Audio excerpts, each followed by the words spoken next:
ہمارے ساتھ جڑ چکے ہیں ہمارے پیارے اس ڈسکشن میں 4 چاند لگانے کے لیے ساجد امام صاحب جڑ چکے ہیں. ساجد امام صاحب آپ کا بہت بہت استقبال ہے.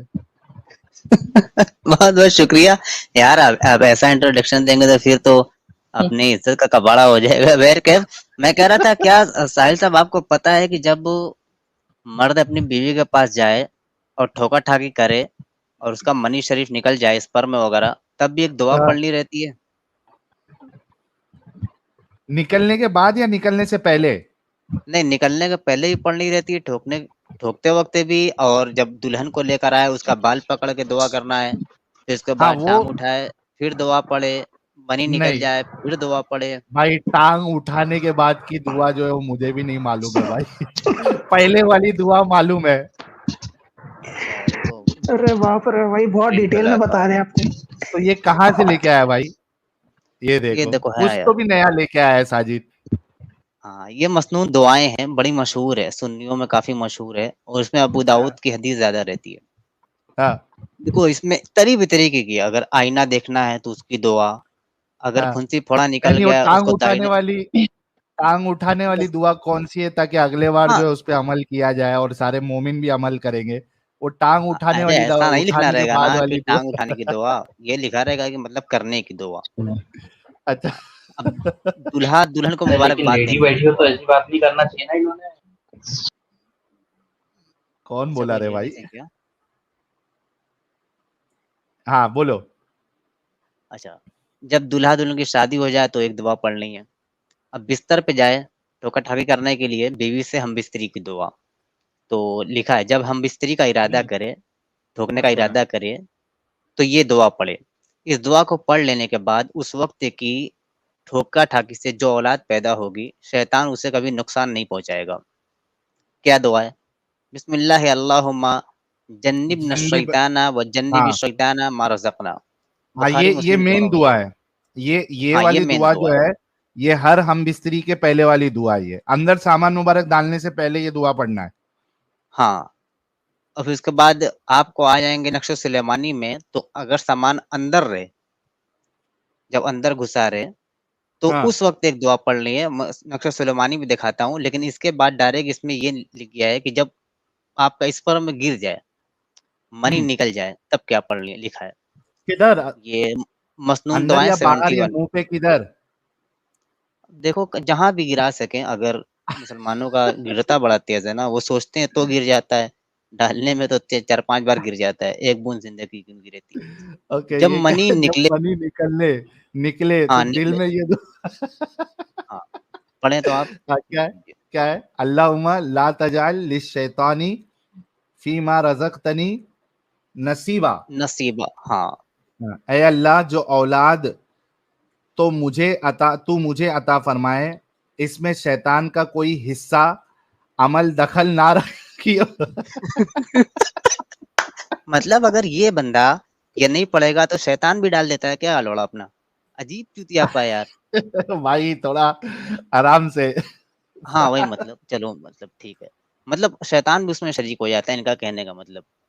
فائدہ آگے لکھا ہے, جب بچہ پیدا ہو جائے یا کسی اور کا نوزائیدہ بچہ لایا جائے, تو اس کی پیدائش کے بعد ہی اسے کان میں اذان کہے, اور اپنی گود میں لٹا کر کھجور وغیرہ کوئی بھی میٹھی چیز اپنے منہ میں چبا کر یا گلا کر انگلی سے اس کو منہ میں تالو سے لگا دے کہ وہ چاٹ لے. اس کے بعد اس کے لیے دعائیں خیر و برکت کرے, اور 7ویں دن بچے کا اچھا سا نام رکھ دے, اور بال اتروا کر ہتھیار کاٹ دے.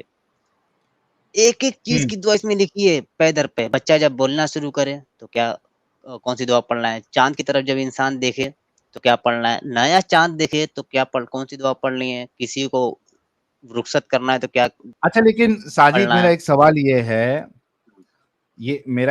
یہ ہے کہ جب سیکس شروع کرنے سے پہلے جب تم نے یہ دعا پڑھ لی, اللہم جنبنی الشیطان و جنب الشیطان ما رزقتنا, تو وہاں پہ تو تم نے آلریڈی ایک حفاظت کر لی. بیریئر جو ہے حفاظت کا تو تم نے وہی بنا دیا, بالکل. ہے نا. تو پھر مال گاڑا نکلنے کے بعد پھر سے کیوں پڑھنا ہے؟ ظاہر سی بات ہے, جیسے شیطان کے بارے میں آتا ہے نا, بخاری کی حدیث ہے اور ترمذی کی بھی کہ جب اذان دی جاتی ہے تو شیطان پادتا ہوا بھاگتا ہے. صرف بھاگتا نہیں ہے، پادتے ہوئے بھاگتا ہے.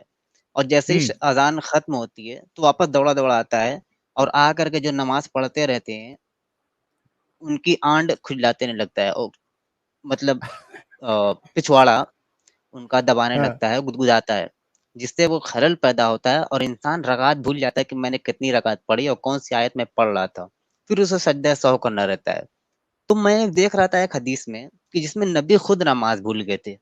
تو اس کا مطلب اب مسلمان آ کر یہ کہیں گے کہ ہاں نبی کے پچھواڑے کو بھی شیطان کھجلا رہا تھا جس کی وجہ سے نبی نماز بھول گئے.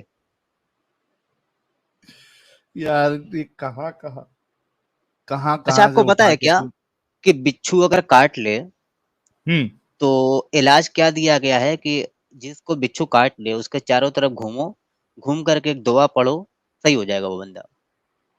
مطلب کہ اس کے بچھو کے آس پاس گھومنا ہے یا جس کو کاٹا ہے اس کے آس پاس؟ نہیں، جس کو کاٹا ہے اس کے آس پاس تھوکنا بھی ہے اس کے چاروں طرف. ہاں، میں دکھاتا ہوں یہ واہ واہ واہ.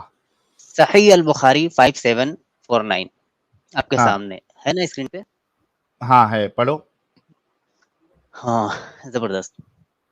ابو سعید خدری نے کہا کہ رسول اللہ کے چند صحابہ 300 لوگ تھے، ایک سفر کے لیے روانہ ہوئے جسے انہیں طے کرنا تھا. راستے میں انہوں نے عرب کے ایک قبیلے میں پڑاؤ کیا، وہاں پہ رکے اور چاہا کہ قبیلے والے ان کی مہمانی کریں، ان کو کھانا پینا پلائیں اور ان کے رہنے کا بندوبست کریں، لیکن انہوں نے انکار کیا، کھانا پینا نہیں کھلائیں گے ہم. پھر اس قبیلے کے سردار کو بچھو نے کاٹ لیا اور اسے اچھا کرنے کی ہر طرح کی کوشش انہوں نے کر ڈالی، لیکن کسی سے کچھ فائدہ نہیں ہوا.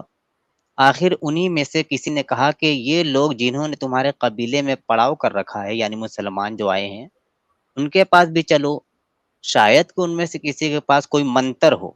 منتر. چنانچہ وہ صحابہ کے پاس آئے اور کہا کہ لوگوں، ہمارے سردار کو بچھو نے کاٹ لیا ہے، ہم نے ہر طرح کی بہت کوشش کی لیکن کسی سے کوئی فائدہ نہیں ہوا، کیا تم لوگوں کے پاس اس کے لیے کوئی منتر ہے؟ صحابہ میں سے ایک صاحب یعنی ابو سعید خدری نے کہا کہ ہاں واللہ میں جھاڑنا جانتا ہوں. اب کیا جھاڑنا جانتے تھے پتہ نہیں. یہ سورہ فاتحہ پڑھا تھا شاید، یہ حدیث پڑھی ہے میں نے پہلے. ہاں، اب کیا جھاڑنا پتہ نہیں. وہ کہہ رہے ہاں میں جھاڑنا جانتا ہوں، لیکن ہم نے تم سے کہا تھا کہ ہماری مہمانی کرو، ہم مسافر ہیں، تو تم نے انکار کر دیا تھا، اس لیے میں بھی اس وقت تک نہیں جھاڑوں گا جب تک تم میرے لیے اس کی مزدوری نہ ٹھہرا دو، یعنی پیسہ دو تو ہم یہ کام کریں گے. چنانچہ لوگوں نے کچھ بکریوں پر معاملہ طے کر لیا. وہ بکریاں 30. اب یہ صحابی روانہ ہوئے، ہاں، کہ ہم جھاڑیں گے اور 30 بکریاں لیں گے آپ سے.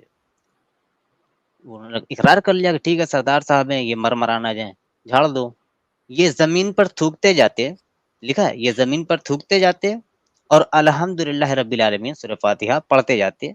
اس کی برکت سے وہ ایسا ہو گیا جیسے اس کی رسی کھل گئی ہو اور وہ اس طرح چلنے لگا جیسے اسے کوئی تکلیف ہی نہ رہی ہو. بیان کیا گیا کہ پھر وعدے کے مطابق قبیلے والوں نے ان صحابی کی مزدوری یعنی 30 بکریاں ادا کر دیں.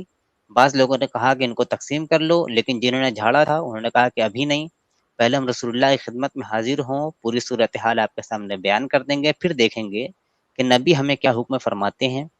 چنانچہ سب لوگ نبی کی خدمت میں حاضر ہوئے تو آپ سے ان کا ذکر کیا گیا. تو آپ نے فرمایا کہ تمہیں کیسے معلوم ہو گیا تھا کہ اس سے دم کیا جا سکتا ہے سورہ فاتحہ سے؟ اس سے بھی معاملہ صحیح ہو سکتا ہے، بچھو کا کاٹا ہوا بھی. تم نے اچھا کیا، یہ نبی کہہ رہے کہ تم نے اچھا کیا، جاؤ ان کو تقسیم کر لو اور میرا بھی اپنے ساتھ ایک حصہ لگاؤ. لو بھائی، واہ. کیا کچھ نہیں، میرا بھی ایک حصہ لگاؤ پہلے. اچھا، اس میں دو تین چیزیں ہیں. ایک تو یہی کہ دماغی اپنگتا، اندھ وشواس. بالکل. دوسری چیز آپ سوچو 30 بکری کس کو کہتے ہیں بھائی؟